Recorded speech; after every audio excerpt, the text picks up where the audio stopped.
ಯಾಕೋಬನು ಬರೆದ ಪತ್ರ ಅಧ್ಯಾಯ 5. ಕಾರ್ಮಿಕರ ಕೂಗು, ಮಾಲೀಕರ ಸೋಗು. ಐಶ್ವರ್ಯವಂತರೇ ಕೇಳಿ, ನಿಮಗೆ ಬರಲಿರುವ ಮಹಾ ಕಷ್ಟಗಳಿಗಾಗಿ ಕಣ್ಣೀರಿಡಿ, ಗೋಳಾಡಿರಿ. ನಿಮ್ಮ ಐಶ್ವರ್ಯ ನಾಶವಾಗಿದೆ, ನಿಮ್ಮ ಬೆಲೆ ಬಾಳುವ ಬಟ್ಟೆಗಳಿಗೆ ನುಸಿ ಹತ್ತಿದೆ, ನಿಮ್ಮ ಬೆಳ್ಳಿ ಬಂಗಾರಕ್ಕೆ ತುಕ್ಕು ಹಿಡಿದಿದೆ. ಆ ತುಕ್ಕೆ ನಿಮಗೆ ವಿರುದ್ಧ ಸಾಕ್ಷಿಯಾಗಿ ನಿಮ್ಮನ್ನು ಬೆಂಕಿಯಂತೆ ದಹಿಸಿಬಿಡುತ್ತದೆ. ಅಂತ್ಯಕಾಲಕ್ಕಾಗಿ ನೀವು ಬೆಂಕಿಯನ್ನೇ ಶೇಖರಿಸಿಟ್ಟುಕೊಂಡಿದ್ದೀರಿ. ನಿಮ್ಮ ಹೊಲಗಳಲ್ಲಿ ದುಡಿದ ಆಳುಗಳ ಕೂಲಿಯನ್ನು ಮೋಸದಿಂದ ಹಿಡಿದಿಟ್ಟುಕೊಂಡಿದ್ದೀರಿ. ನೀವು ಕೊಡದ ಕೂಲಿಯೇ ನಿಮಗೆ ವಿರುದ್ಧವಾಗಿ ಕೂಗಿಕೊಳ್ಳುತ್ತಿದೆ. ಕೂಲಿ ಆಳುಗಳ ಗೋಳಾಟ ಸ್ವರ್ಗ ಸೇನಾಧೀಶ್ವರನಾದ ಪ್ರಭುವಿನ ಕಿವಿಗೂ ಬಿದ್ದಿದೆ. ಲೋಕದಲ್ಲಿ ನೀವು ಸುಖಭೋಗಿಗಳಾಗಿ ವಿಲಾಸ ಜೀವನ ನಡೆಸಿದ್ದೀರಿ. ವಧೆಯ ದಿನಕ್ಕಾಗಿ ಪಶುಗಳಂತೆ ನಿಮ್ಮನ್ನೇ ಕೊಬ್ಬಿಸಿಕೊಂಡಿದ್ದೀರಿ.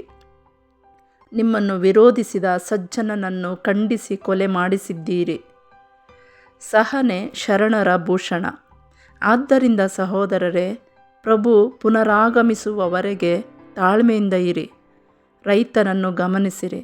ತನ್ನ ಹೊಲದಲ್ಲಿ ಉತ್ತಮ ಬೆಳೆಯನ್ನು ನಿರೀಕ್ಷಿಸುವ ಅವನು ಮುಂಗಾರು ಹಿಂಗಾರು ಮಳೆಗಾಗಿ ತಾಳ್ಮೆಯಿಂದ ಕಾದಿರುತ್ತಾನೆ. ಹಾಗೆಯೇ ನೀವು ಸಹ ತಾಳ್ಮೆಯಿಂದಿರಿ, ದೃಢಚಿತ್ತರಾಗಿರಿ. ಪ್ರಭುವಿನ ಪುನರಾಗಮನ ಸನ್ನಿಹಿತವಾಗಿದೆ. ಸಹೋದರರೇ, ದಂಡನಾ ತೀರ್ಪಿಗೆ ಗುರಿ ಆಗದಂತೆ ಒಬ್ಬರ ಮೇಲೊಬ್ಬರು ಗೊಣಗುಟ್ಟಬೇಡಿ. ಇಗೋ, ನ್ಯಾಯಾಧೀಶನು ಬಾಗಿಲ ಬಳಿಯಲ್ಲೇ ನಿಂತಿದ್ದಾನೆ. ಸಹೋದರರೇ, ಸಂಕಷ್ಟಗಳನ್ನು ತಾಳ್ಮೆಯಿಂದ ಸಹಿಸಿದ್ದಕ್ಕೆ ನಿದರ್ಶನ ಬೇಕೇ? ಪ್ರಭುವಿನ ಹೆಸರಿನಲ್ಲಿ ಬೋಧಿಸಿದ ಪ್ರವಾದಿಗಳನ್ನು ಸ್ಮರಿಸಿಕೊಳ್ಳಿ. ತಾಳಿದವನು ಬಾಳಿಯಾನು ಎಂದು ಹೇಳುತ್ತೇವಲ್ಲವೇ? ಯೋಬನ ತಾಳ್ಮೆಯನ್ನು ಕುರಿತು ನೀವು ಕೇಳಿದ್ದೀರಿ. ಅಂತ್ಯದಲ್ಲಿ ಆತನಿಗೆ ಸರ್ವೇಶ್ವರ ದಯಪಾಲಿಸಿದ್ದನ್ನು ಬಲ್ಲಿರಿ. ದೇವರ ದಯೆ ಅನಂತ, ಅವರ ಅನುಕಂಪ ಅಪಾರ. ಪ್ರಾರ್ಥನೆಯೇ ಪರಮೌಷಧ. ಮುಖ್ಯವಾಗಿ ಸಹೋದರರೇ, ಆಣೆಯಿಡಬೇಡಿ. ಪರಲೋಕದ ಮೇಲಾಗಲಿ ಭೂಲೋಕದ ಮೇಲಾಗಲಿ ಇನ್ನಾವುದರ ಮೇಲಾಗಲಿ ನೀವು ಆಣೆಯಿಡಬಾರದು. ಹೌದಾದರೆ ಹೌದು, ಇಲ್ಲವಾದರೆ ಇಲ್ಲ ಎನ್ನಿ. ಆಗ ನೀವು ದಂಡನಾ ತೀರ್ಪಿಗೆ ಗುರಿಯಾಗುವುದಿಲ್ಲ. ನಿಮ್ಮಲ್ಲಿ ಯಾರಾದರೂ ಸಂಕಟದಲ್ಲಿದ್ದರೆ ಅಂಥವನು ದೇವರಲ್ಲಿ ಪ್ರಾರ್ಥಿಸಲಿ. ಸಂತೋಷದಲ್ಲಿದ್ದರೆ ದೇವರಿಗೆ ಸ್ತುತಿಗಾನ ಹಾಡಲಿ. ನಿಮ್ಮಲ್ಲಿ ಯಾರಾದರೂ ಅಸ್ವಸ್ಥರಾಗಿದ್ದರೆ ಅವನು ಸಭಾಪಾಲಕರನ್ನು ಕರೆಸಲಿ. ಅವರು ಅವನಿಗಾಗಿ ದೇವರನ್ನು ಪ್ರಾರ್ಥಿಸಿ ಪ್ರಭುವಿನ ಹೆಸರಿನಲ್ಲಿ ಅವನನ್ನು ಅಭ್ಯಂಗಿಸಲಿ. ಆಗ ವಿಶ್ವಾಸಭರಿತ ಪ್ರಾರ್ಥನೆ ರೋಗಿಯನ್ನು ಗುಣಪಡಿಸುತ್ತದೆ. ಹಾಸಿಗೆ ಹಿಡಿದ ರೋಗಿಯನ್ನು ಪ್ರಭು ಎಬ್ಬಿಸುತ್ತಾರೆ.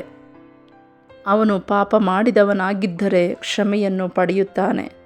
ಆದ್ದರಿಂದ ಒಬ್ಬರಿಗೊಬ್ಬರು ಪಾಪಗಳನ್ನು ಒಪ್ಪಿಕೊಳ್ಳಿರಿ, ಒಬ್ಬರಿಗೊಬ್ಬರು ಪ್ರಾರ್ಥಿಸಿರಿ.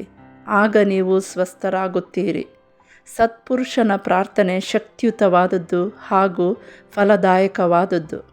ಎಲಿಯನು ನಮ್ಮಂಥ ಸಾಧಾರಣ ಮನುಷ್ಯ. ಆದರೂ ಅವನು ಮಳೆ ಬಾರದಿರಲೆಂದು ಭಕ್ತಿಯಿಂದ ಪ್ರಾರ್ಥಿಸಿದ್ದರಿಂದ 3 ವರ್ಷ 6 ತಿಂಗಳವರೆಗೆ ಮಳೆ ಬೀಳಲಿಲ್ಲ. ಅನಂತರ ಅವನು ಮತ್ತೆ ಮಳೆಗಾಗಿ ಪ್ರಾರ್ಥಿಸಿದಾಗ ಆಕಾಶದಿಂದ ಮಳೆ ಸುರಿಯಿತು, ಭೂಮಿ ಫಲಿಸಿತು. ಸಹೋದರರೇ, ನಿಮ್ಮಲ್ಲಿ ಒಬ್ಬನು ಸತ್ಯದ ಮಾರ್ಗವನ್ನು ಬಿಟ್ಟು ತಪ್ಪಿ ಹೋದಾಗ ಇನ್ನೊಬ್ಬನು ಅವನನ್ನು ಸನ್ಮಾರ್ಗಕ್ಕೆ ತಂದರೆ ಇದನ್ನು ನೆನಪಿಗೆ ತಂದುಕೊಳ್ಳಿರಿ. ಪಾಪಿಯನ್ನು ದುರ್ಮಾರ್ಗದಿಂದ ಮರಳಿ ಸನ್ಮಾರ್ಗಕ್ಕೆ ತಂದವನು ತನ್ನ ಆತ್ಮವನ್ನು ನಿತ್ಯ ಮರಣದಿಂದ ತಪ್ಪಿಸಿ ತನ್ನ ಲೆಕ್ಕವಿಲ್ಲದ ಪಾಪಗಳಿಗೆ ಕ್ಷಮೆಯನ್ನು ಪಡೆಯುತ್ತಾನೆ.